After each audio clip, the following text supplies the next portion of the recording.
Narrator कहता है outer gods the absolute entities जो सुप्रीम बीइंग से जाने जाते हैं। इन्होंने एंशिएंट टाइम से काफी सारी यूनिवर्स को क्रिएट किया। सुप्रीम बीइंग्स लगातार नए यूनिवर्स को बनाते रहते हैं और उनमें जीते हैं। अनंत सब्सटेंस बनने के प्रोसेस में वापस सोल और लॉज ने जन्म ले लिया। इस एंडलेस साइकिल में सुप्रीम बीइंग बोर होने लगे। उन्होंने अपने आप को एंटरटेन करने का सोचा और वो था अपने क्रिएचर को एक दूसरे से लड़वाना। अपने बनाए हुए क्रिएचर ने जो तबाही मचाई होती है वो देख के सुप्रीम बीइंग्स को मजा आने लगा। हालांकि इसका मतलब ये हो गया कि अनंत क्रिएचर को अनंत काल तक लड़ना पड़ रहा था। वो मरते रहे और दूसरे क्रिएचर जिंदा होते रहे। ये साइकिल लगातार चलती रही। सुप्रीम बीइंग की बोरियत को दूर करने के लिए ये एक जरूरी घटना बन गई। ये सब चल ही रहा था कि कुछ हो गया। एक सुप्रीम बीइंग जो अपने अनंत वार को देख रहा था वो अपने क्रिएशन के हाथों ही मारा गया। जैसे दूसरे डायमेंशन के सुप्रीम बीइंग्स को इसके बारे में पता चला वो सभी एक जगह पे इकट्ठा हुए और उस दुनिया को देखने लगे जिसने अपने मास्टर को खो दिया। अपना साथी सुप्रीम बीइंग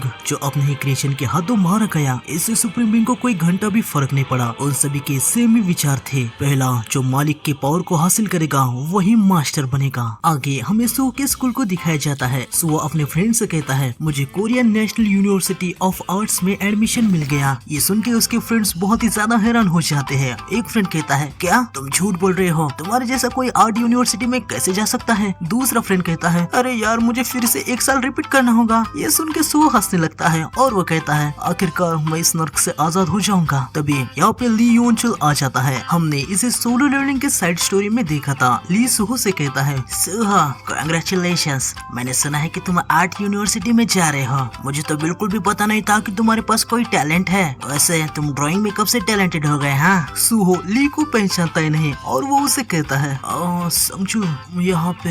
ये सुन के ली को थोड़ा सा गुस्सा आ जाता है और वो सुहो से कहता है मैं किम संगचुल नहीं हूँ, मैं ली योनचुल हूँ। सुहो कहता है ओ ऐसा है क्या? आगे ली कहता है तुम्हारी वजह से मेरे स्कूल में कब्जा करने का प्लान बर्बाद हो गया। सुहो कहता है हाँ और मेरी ही वजह से अब कम से कम तुम सेफली ग्रेजुएट होने वाले हो। इनकी ये बसड़ सुन के एक लड़की दूसरी लड़की से कहती है वो देखो वो ली फिर से शुरू हो गया, हम जल्दी ग्रेजुएट होने वाले हैं। पता नहीं क्यों वो ऐसे बच्चे वाली हरकतें करता रहता है। दूसरी लड़की कहती है हाँ पता नहीं वो सुहो के साथ ऐसा क्यों करता रहता है। बेचारे ने अपने पेरेंट्स को खो दिया फिर भी जैसे तैसे वो अपनी जिंदगी जी रहा है। ली सुहो को पंच करने लगता है पर सुहो अपने घुटने से उसके मुंह पे जोरदार वार कर देता है और उसे कहता है ग्रेजुएट होने तक हम शांति से जीते हैं। तभी हम देखने के लिए हंसने लगता है। उसे सुहो के वार से कुछ भी नहीं होता। वो सुहो से कहता है आखिर ये क्या था? मुझे तो जरा सा भी दर्द नहीं हुआ। ली के हाथ में अचानक से और आ जाता है। वो सुहो पे अटैक कर देता है। सुहो बड़ी मुश्किल से ली के अटैक से बच जाता है। ली का अटैक इतना ज्यादा पावरफुल था कि उसके अटैक से लॉकर भी टूट जाता है। ली को भी कुछ समझ नहीं आता कि उसके साथ ये क्या हुआ। आगे हमें सीधा 2 साल बाद दिखाया जाता है जहाँ सुहो अपने आर्ट यूनिवर्सिटी में जा रहा होता है। यूनिवर्सिटी की तरफ जाते हुए वो देखता है कि एक गेट ओपन हो चुका है। ये एक डी रैंक का गेट होता है। इसे क्लियर करने के लिए हंटर पहले से ही अंदर जा चुके थे।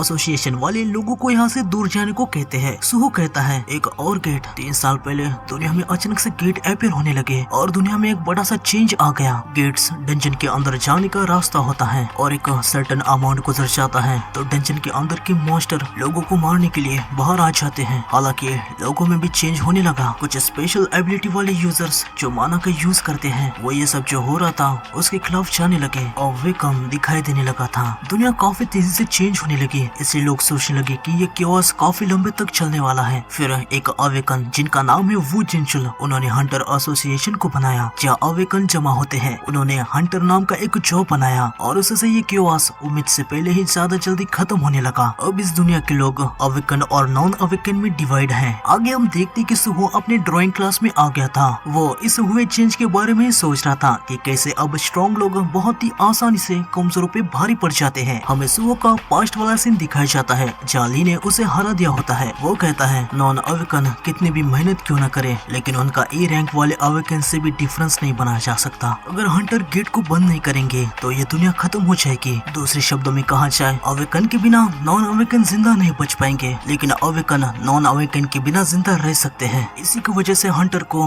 बड़ी इज्जत दी जाती है क्योंकि उन्हीं की वजह से मेरे जैसे नॉन अवेकन शांति से जी पा रहे हैं। लेकिन मैं किसी के काम नहीं आ रहा। ये सेंस मुझे बहुत ही ज्यादा बुरा फील करवाती है। मुझे लगता है कि मैं इस बात की आदत डालने लगा हूँ कि मुझे जो चाहिए वो मुझे मिल नहीं रहा। यह सच है कि मेरा जीवन दूसरों पर निर्भर है और जिस समय मुझे लगता है कि मैं कुछ कर सकता हूँ। जो मेरे पास होता है, जो मैं पजेस करता हूँ, वो अचानक से गायब होने लगता है और पावर न होने की सेंस भर जाती है। माँ हमेशा कहती थी कि मैं अपने पापा जैसा हूँ। मुझे नहीं पता जिस पावरलेस हालात में अभी मैं हूँ, पापा इस हालात से कैसे निकलते हैं। तभी सुहो की ड्राइंग टीचर उसे आवाज देते हैं और कहने लगते हैं, आज तुम काफी ज्यादा फोकस कर रहे हो, आज ड्रॉ करने में तुम्हें इतना मजा क्यों आ रहा है। सुहो कहता है, मैंने जो फील किया मैंने बस वो ड्रॉ कर दिया। टीचर कहता है, क्या वो एक एंट है? एक एंट के लिए तुमने जो ड्राइंग की है ये काफी ज्यादा क्रिएटिव है। मैं जितना सोच पा रहा हूँ ये तो एक ह्यूमन जैसा है। हम देखते कि सुहो ने बेरू की ड्राइंग बनाई होती है। उसे देख के वो मन में कहता है, आखिर मैंने ये क्यों ड्रॉ किया। आगे हमें उसी गेट को दिखाया जाता है। हंटर्स ने गेट को क्लियर कर दिया था, वो बाहर आने लगते हैं। हंटर किम अपने साइड के एक वर्कर से कहता है, हमने डंजन की रेड को सक्सेसफुली कंप्लीट कर दिया है। हमारे पास कुछ इन्फॉर्मेशन भी है जिसे हमें हंटर एसोसिएशन को बताना जरूरी है। हमें अंदर एक नए प्रकार के मॉन्स्टर देखने को मिले, ह्यूमनॉइड मॉन्स्टर, जिनके मुंह और आंखों से ब्लू फ्लेम्स निकल रही थी। उन्होंने फैंग और क्लॉज से यहाँ पे अटैक किया। हालांकि कुछ डैमेज तो नहीं हुआ, उनके अटैक से मुझे थोड़ा सा स्क्रैच हो गया, पर इससे कुछ हुआ नहीं। वो मॉन्स्टर कुछ खास नहीं थे। ये सुन के वर्कर कहता है, यकीनन जब से गेट अपीयर हुआ है ऐसे मॉन्स्टर को देखा नहीं गया। मुझे खुशी है कि वो मॉन्स्टर ज्यादा खतरनाक नहीं है। ठीक है हंटर किम, अब केस ऐसा है तो रेड में क्या हुआ इसके बारे में आपको मुझे एक सिंपल रिपोर्ट सबमिट करनी होगी। तभी हम देखते कि किम को जहाँ उन मॉन्स्टर ने कट लगाया था उधर से उन मॉन्स्टर की तरह ही सेम ब्लू फ्लेम जलने लगती है और अगले ही पल किम इस बंदे को बाइट करता है। ये देख के वहाँ के सभी लोग बहुत ही ज्यादा हैरान हो जाते हैं। किम अपने रेड के मेंबर को बाइट करने के लिए आ जाता है। वो बंदा कहता है, ये तो वही सेम फ्लेम है जो हमें डंजन के अंदर मॉन्स्टर में दिखी थी। किम इस मेंबर पे हमला कर देता है। सभी के सभी लोग यहाँ से भागने लगते हैं। ये सारी बसड़ सुहो के आर्ट यूनिवर्सिटी के बाहर ही हो गई थी। स्टूडेंट देखने लगते हैं कि नीचे क्या हो रहा है। सुहो भी ये देखने के लिए आ जाता है और वो बहुत ही ज्यादा हैरान हो जाता है। हम देखते कि लोग एक दूसरे को बाइट करके उन मॉन्स्टर में बदल गए हैं। सुहो के साइड का स्टूडेंट कहता है, उनकी आंखों में तो ब्लू लाइट है जैसे कि वो मॉन्स्टर है। लड़की कहती है, ये मत कहो कि डंजन ब्रेक हो गया है। लड़का कहता है, चलो यहाँ से निकल चलते हैं।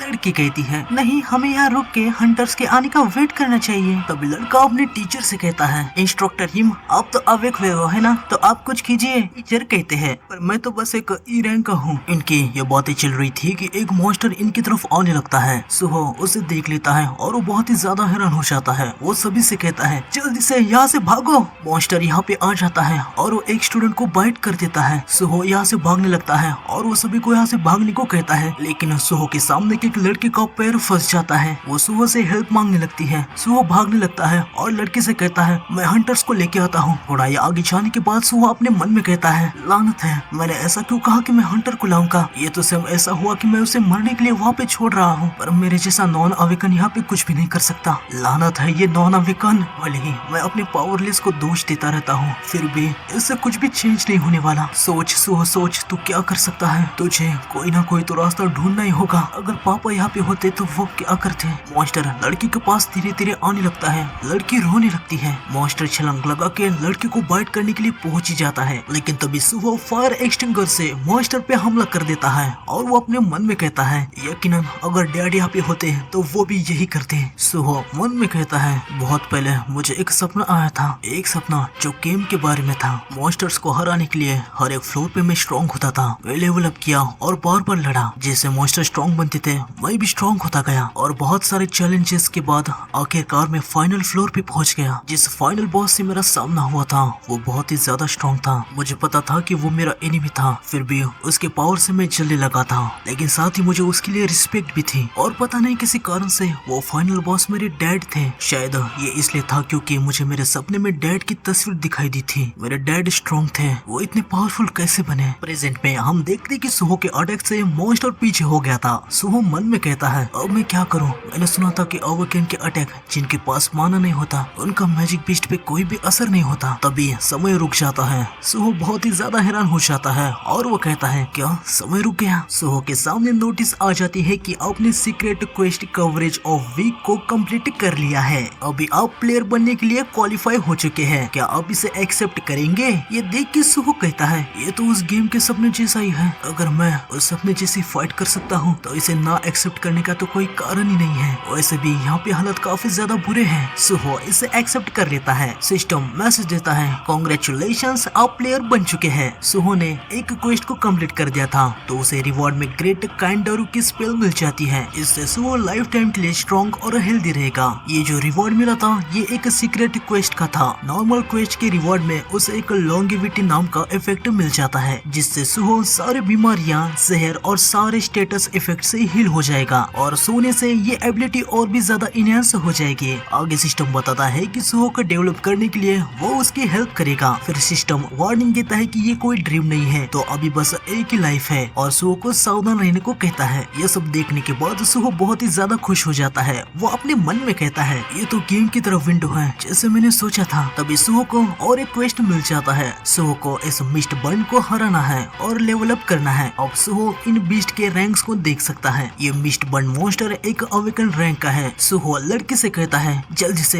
यहाँ से भागो। लड़की ठीक है कह के वहाँ से निकल जाती है। आगे यहाँ पे दो और मिस्ट बर्न भी आ जाते हैं। ये अनअवेकन है, एक्चुअली ये ह्यूमंस ही है जो मिस्ट बर्न में बदल गए हैं। जो अवेकन मिस्ट बर्न है वो ज्यादा पावरफुल है और जो नॉन अवेकन है वो सिंपल है। सुहो भी इन बातों को समझ जाता है। वो मन में कहता है अगर मैं सच में अवेक हुआ हूँ तो ये मेरे लिए कुछ भी नहीं है। सुहो अनअवेकन मिस्ट बर्न को पंच करता है और सुहो के एक पंच से वो खत्म हो जाता है। ये देख के सुहो भी बहुत ही ज्यादा हैरान हो जाता है। सुहो दूसरे भी अनअवेकन मिस्ट बर्न को हरा देता है और उसका लेवल भी अप हो जाता है। उसे रिवॉर्ड वगैरह भी मिल जाते हैं। पर सुहो मन में कहता है अब मुझे पूरा यकीन हो गया है कि मैं सच में अवेक हो चुका हूँ। सुहो डी रैंक के अवेकन मिस्ट बर्न को पंच करता है, लेकिन इससे मिस्ट बर्न को कुछ भी नहीं होता। ये देख के सुहो भी हैरान हो जाता है। आगे मिस्ट बर्न अपने क्लॉ से सुहो पे अटैक कर देता है और सुहो की छाती पे गहरा डैमेज हो जाता है। सुहो मिस्ट बर्न को किक मार के उसे पीछे ढकेल देता है और वो मन में कहता है लानत है, इसने मुझे घाव दे दिया है। अब मैं मैजिक बीस्ट बन जाऊंगा। क्या मैं अवेक होने के बाद तुरंत ही ऐसे मैजिक बीस्ट में बदलने वाला हूँ? तभी सिस्टम का मैसेज आता है कि आपके स्पिरिट में हार्मफुल स्टेटस इफेक्ट डिटेक्ट हुआ है। लॉन्गेविटी एबिलिटी से इस इफेक्ट को हटा दिया गया है। हम देखते हैं कि सुहो के घाव हील हो जाते हैं। ये देख के सुहो बहुत ही ज्यादा हैरान हो जाता है और वो मन में कहता है क्या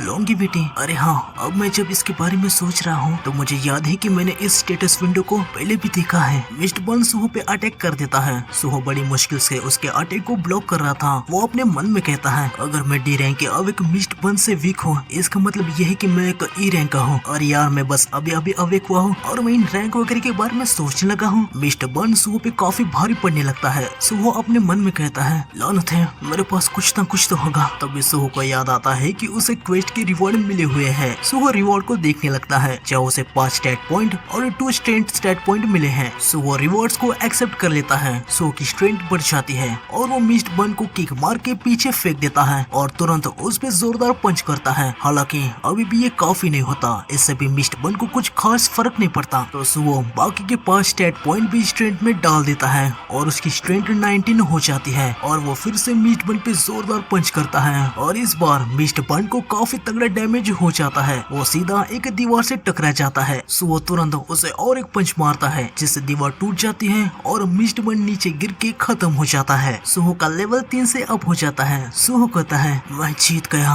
इसके साथ अब मैं भी एक अवेकन हूँ, मैं इस तबाही से लोगों को बचा सकता हूँ। सुहो बाहर के हालात देखने लगता है। तभी उस पे सी रैंक का अवेकन मिस्ट बर्न अटैक कर देता है। ये वही हंटर किम है, इसके वजह से ही इतनी तबाही होके रखी है। तो आज के एपिसोड में बस इतना ही। मिलते हैं नेक्स्ट एपिसोड में। नेक्स्ट एपिसोड आएगा कल, तो चैनल को सब्सक्राइब कर देना और बेल आइकन को दबा देना।